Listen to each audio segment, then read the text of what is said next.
But hang on about that, because it's delicious and we might put it to good use later. Now I'm going to flop this into our intended serving vessel. I got this nice shallow brazier. That does not look terribly appetizing in slow motion, but all that gelatinousness, all that jiggle, means that we have tons of jelly in our braised liquid, which is going to translate to an incredible flavor and mouthfeel. Now on potatoes, like I said, I don't like cooking the potatoes in the pot roast because then they just end up tasting like more pot roast. So I've got some nice big old yellow potatoes here that I'm going to evenly coat in some vegetable oil and roast at 400 degrees Fahrenheit for 45 minutes to an hour until they're completely cooked through. Now on the heat, I'm going with 1 parsnip, carrots cut on the bias, and I want celery flavor, but what I don't want is hot celery. To bring that flavor, but to have a much more braised-friendly texture, we have some celeriac or celery root. This is a big old nasty knobby-looking thing that, once you peel off all the rough exterior, you're going to be left with this sort of gem of sweet celery flavor that, when braised, instead of turning fibrous and mushy, it just turns the same way the carrots do, just nicely soft.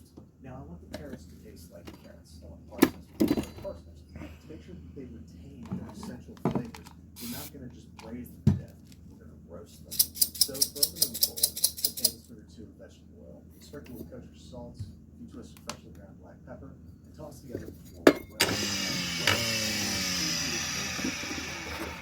Oil on it. So throw that sheet into a 400 degree Fahrenheit oven for 15 minutes. Coming off the oil. Now it's time to grab our meats and treats out of the fridge. I'm going to slice the beef into our intended serving slices. So I'm going to cut it once across the grain, making big round slices, and then I'm going to cut those.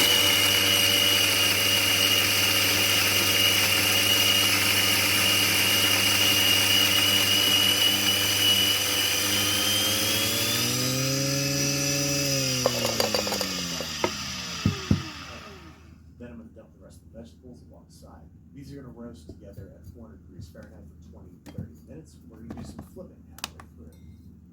Now, the consistency of my braised liquid is a little bit too thick. I want it to have body, and I want it to have structure, but not be gravy-like. So, we're going to make something called a beurre baguette. This is basically a roux for post-production. So instead of combining flour and butter and cooking it, we're going to combine fat and flour into a paste that we can add to our braising liquid that will slowly thicken. And for the fat, we're not using butter. So I'll reserve braising fat. Again, another incredible flavor to this whole flavor situation. Making a beurre baguette is easy enough. We're just combining equal parts of the fat and flour. So 2 tablespoons of fat, 2 tablespoons of flour. Then you just mash it together with your hands until it's a smooth paste. It's going to be more than we need probably, so I'm going to start by adding half of it to the simmering braise, whisking until it's completely dissolved, and cooking for 5 to 10 minutes to see how it affects the consistency. If it's still too thin, add the rest of the beurre baguette. If not, you're ready to go. You can see there's some fat swimming on top, and that's just going to be nice. Just a little bit of fat is always nice. What we don't want is getting foam or weird other crap floating to the top. Spoon that stuff off, because that's not going to go anywhere. It's going to end up in the finished dish. We're flipping the vegetables halfway through. Flip them fast while they're still hot, otherwise they're going to stick. Put them back in the oven 20 to 30 minutes total. At the end, we should have some beautifully caramelized jammy onions and a whole bunch of hyper-flavorful roasted vegetables, which we're going to now add to the braise for the final stage of cooking. This is just going to let them soak up some of the liquid and soften and become more like pot roast vegetables without nuking their inherent flavor. Next up, we're going to optionally nestle in our butter bones. I think it makes it look badass. And we're going to arrange our beef slices together so that they can be easily retrieved, so that we have just this handful of beef from the center. Then we'll remove that 400 degree Fahrenheit oven. We're going to turn it off. And we're going to place this brazier uncovered into that off oven, letting the residual heat just sort of warm everything through and let those flavors get to know each other just a little bit without assimilating one another. Meanwhile, the potatoes are cooked. And what you're going to want to do is poke a bunch of holes in them before you roast them. Otherwise, they might burst in the oven. And I'm stabbing them very carefully so I don't have a disaster on my hands. Now, while these guys are still hot, we're going to cut them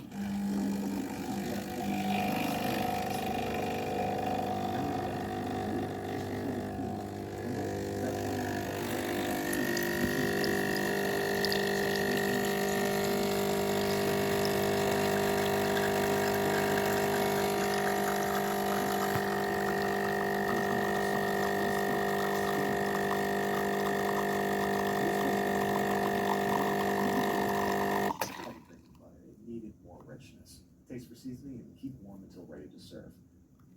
Potatoes have been shown to be one of the most filling foods, actually ranking highest on the satiety index. How then do I feel so empty after eating a failing diet? It tasted like parsnip. That carrot tasted like carrot. And I love the celery root because I want the celery flavor without hot celery. Who likes hot celery? With celery root, you get all the flavor with a much more pleasant texture. The potatoes are super rich and tender. Oh man, it's good. I gotta try one of these onions though. Oh man. Those onions are my masterpiece. Those onions will be what you remember me for. If you remember me at all, it will be those onions. Those are kind of like Julia Child's onions. Sear, pearl onions, get some color on them, and then braise them in beef stock. Same vibe, caramelized, jammy, but these have the benefit of also having picked up all these stew flavors, all these herbs, all the everything else. Oh man. The vegetables are all cooked clean and taste brown. They're not hard or chewy or crunchy on the edges like you normally would. Yes, if you just took the vegetables out of the oven, that's fine and all. But in the stew, now they've taken on the proper consistency to be part of the pot. Best pot roast I ever had. Not just saying that because I made it because I'm on camera. It's because it's true. Every element is there. It's completely familiar, but every aspect of it is bumped up a little bit. Like, this is not a deconstruction or play on pot roast. This is pot roast. But this is my actual lunch. So what did we learn today? Pot roast, as always, is awesome. But there's a host of little tips and tricks that you can employ to create incrementally improved results. I hope that you learned some of those today and you try them for yourselves. I hope that you enjoyed this episode. Thank you for watching. And as always, if you're going to do it with Babish. Here